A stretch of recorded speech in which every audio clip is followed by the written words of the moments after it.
The Pittsburgh Steelers win the toss and immediately go 3-and-out to the Los Angeles Chargers. Following the punt, quarterback Justin Herbert comes out firing, connecting multiple times with Quentin Johnston to move across midfield and into Steelers territory. Pittsburgh's run defense holds firm against running back Kamani Waddle, stopping him for a loss on both carries. However, the Steelers can't contain the Chargers' passing attack.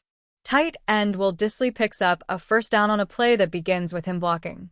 Later in the drive, he slips out to Hall in a touchdown on a deep out route, giving the Chargers the early lead.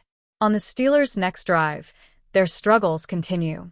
The first play goes for negative yardage as Aaron Rodgers is sacked, and once again, the Chargers' defense keeps the pressure on. Pittsburgh comes up a yard short on 3rd and 12 and is forced to punt for the second time in the quarter, still searching for its first down of the game. End of first quarter. Chargers 7, Steelers 0. Herbert gets the Chargers to midfield. On 3rd and 10, he launches a deep shot to Keenan Allen, but with two Steelers defenders on him, the ball slips through his hands and falls incomplete. The Chargers are forced to punt. Aaron Rodgers finally gets the Steelers' offense moving, completing a 27-yard slant to Calvin Austin Jr. for the team's first down of the game, advancing to the 44-yard line. DK Metcalf then drops a crucial pass that would have extended the drive, forcing Pittsburgh to punt for the third time. On the ensuing possession, the Chargers move the ball with ease until Herbert's pass over the middle to Allen is picked off by linebacker Patrick Queen, a huge turnover the Steelers desperately need. Rodgers quickly capitalizes, finding Austin again on a curl route, and the speedy receiver turns it upfield for 32 yards to get inside the Chargers' 15-yard line. As the Steelers knock on the door late in the half, Rodgers goes down with an injury on a Chargers blitz, forcing an injury timeout with under 2 minutes remaining. Backup quarterback Mason Rudolph enters the game. On his very first play, he takes a shot to the end zone, but cornerback Cam Hart picks him off. The Chargers want to respond before halftime, but TJ Watt makes another game-changing play, leaping to intercept a dump-off pass from Herbert to Waddle. Herbert manages to chase Watt down, tackling him just 4 yards shy of the end zone. Rodgers returns after missing only one play, and the Steelers' offense goes back to work. The Chargers' defense holds firm through 3 downs, but on 4th and goal from the 1, Rodgers finds Metcalf on a simple drag route for the touchdown. End of second quarter. Chargers 7, Steelers 7. As if this game couldn't get any stranger, the Chargers fullback, apparently an afterthought to the Steelers' defense, slips out on an out route and rumbles 25 yards deep into Pittsburgh territory. However, the Chargers' offense stalls once inside the red zone and has to settle for a Cameron Dicker field goal. The Steelers respond with a patient, methodical drive that chews up over 5 minutes of clock. They march 76 yards in 10 plays, capping it with a touchdown from Roman Wilson, the University of Michigan's pride and joy, giving the Steelers their first lead of the game. End of third quarter. Steelers 14, Chargers 10. The Steelers punt, giving the ball back to the Chargers with 8 minutes remaining. Justin Herbert leads a methodical drive downfield, connecting with Dissly 3 times to convert key third downs. Waddle finally finds some lanes, ripping off runs of 17 and 15 yards to keep the offense rolling. Ladd McConkey then takes a handoff for 12 yards, setting the Chargers up inside the Steelers' 5-yard line. With under 2 minutes remaining and the Chargers facing 3rd and goal at the 1, Herbert hands off to Waddle, who powers his way in for the touchdown that gives the Chargers a 3-point lead. On the Steelers' final possession, poor clock management proves costly. Mike Tomlin's squad can't get a final snap off as the game clock expires, sealing the Chargers' victory. The Pittsburgh Steelers picked up an impressive 27-20 victory over the Indianapolis Colts in Week 9 after suffering a pair of disappointing losses in their previous 2 games. And yet, not everything went according to plan in this one, as star defensive back Jaylen Ramsey ended up getting punished by the NFL for some of his actions in this game. It's been a bit of a hectic week for Ramsey, as head coach Mike Tomlin confirmed that he'll be moving from cornerback to safety for the remainder of the 2025 campaign. Before he can focus on his new role, though, Ramsey has to focus on a hefty fine he received from the league for a big hit he delivered to Michael Pittman Jr. last weekend. Jalen Ramsey receives substantial fine from NFL.